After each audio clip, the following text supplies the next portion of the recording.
whatever your discipline is, get a really good mentor. And I was fortunate that here at the University of Pittsburgh, I had a man named Sam Farinola. Now, Sam had a grant from the Mellon and Hillman Foundations to train people to be organizational change agents in the field of juvenile justice. He had already picked 9 students. He only had room for 1 more. I got a call in July, right before classes were going to start. And I was told I have a chance at a scholarship here. Go meet Sam Farinola. I did. I went to his house in Morris, Pennsylvania. Sam and I spent 3 hours talking. And after about 2.5 hours, now you have to imagine, this was 1970. I was the token hippie in the program. It may be hard to imagine. There are people that know me from those days, but I was the token hippie. And I had long hair, and Sam, who was conservative by nature, turned to me and said, "How strongly do you feel about your hair?" And I told him, as Sam liked to tell the story later, I told him, if I thought it would help me help kids, I'd cut my hair.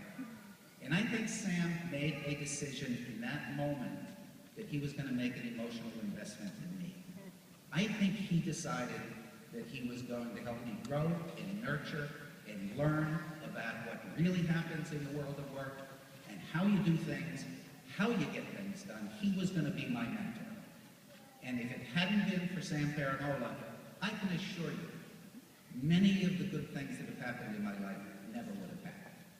And when I left here, I took a job consulting, as I mentioned before, and my boss was a social worker and a PhD psychologist named Saul Kilnick, and I worked for him for 8 years. He became my second mentor. And when I went to Lowe's, I had a third mentor, Ken Abrams. And as I say, all of them invested in me and made all the difference in my life. So I would say to anybody here, the most important thing you can do is find a good mentor and have that person invest in you. I carry these gentlemen in my heart every single day. I think about what it is that they've done that made me different than I would otherwise have been. And now I try to mentor other people in my own company, and I try to pass on what I know because I'm not going to be there forever either. And by the way, even though I still am a Steeler fan, my boss owns the New York Giants, so I'm a mentor to the New York Giants football. I'm sorry, I'm still a Steeler. The third thing I love at the University of Pitt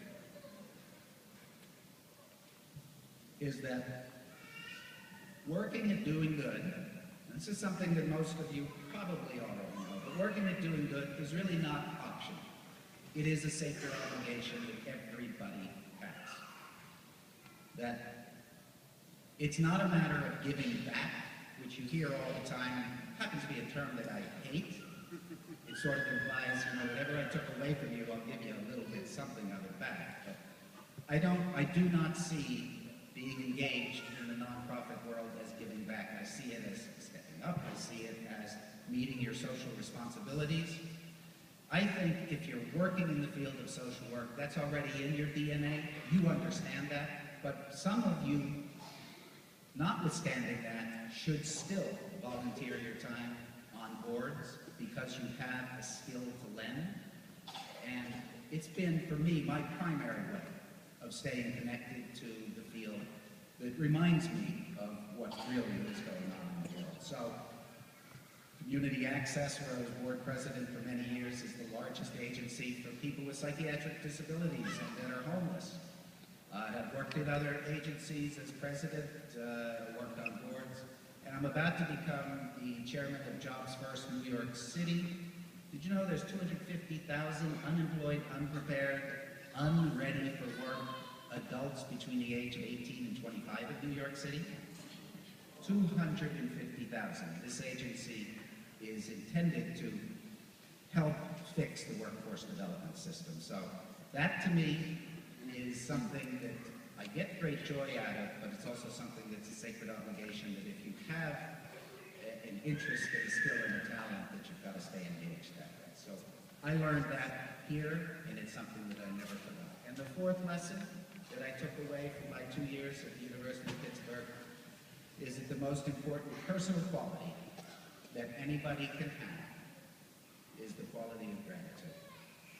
I had professors here. I had Dr. Barbara Shore, who was the head of casework, and Dr. Mary Page, who was the head of group work, and Dr. Harold Page, who was one of my field professors, who reminded me all the time to keep everything in perspective, to keep myself in perspective, that when I went out to visit my probationers on the north side, and I went into their houses, and I was offered anything, a cup of coffee, a glass of water, to be grateful for anything that I was offered, and to express that gratitude to them and to their parents, and to be grateful for the little changes that they make that may be very, very difficult for them to make, but that nonetheless they work hard at making. To try to take note of that and to be grateful for it. The other part of gratitude is that I should recognize that whatever I'm able to accomplish, there were a whole lot of other people that were helping me to accomplish that, and that I should be grateful for. I learned that here. Now that seems to be almost a political issue these days, that when the president says that, he gets taken apart by people who say, well, you shouldn't say that, I built this business all on my own. Nobody builds anything all on their own. Everybody builds things with the help of others.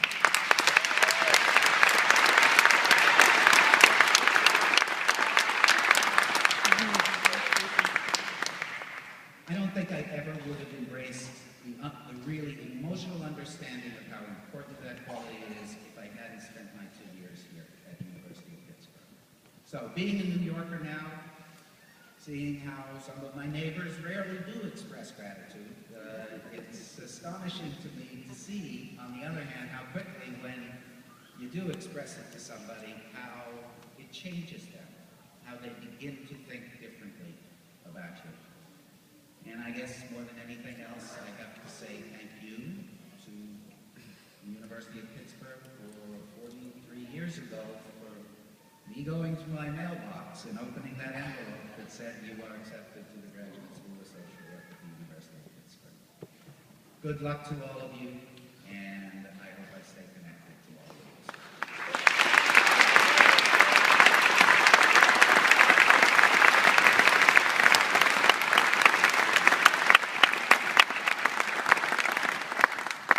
Thank you, Al, for your valuable message for our graduates and those of us here today. We would now like to recognize a number of our students who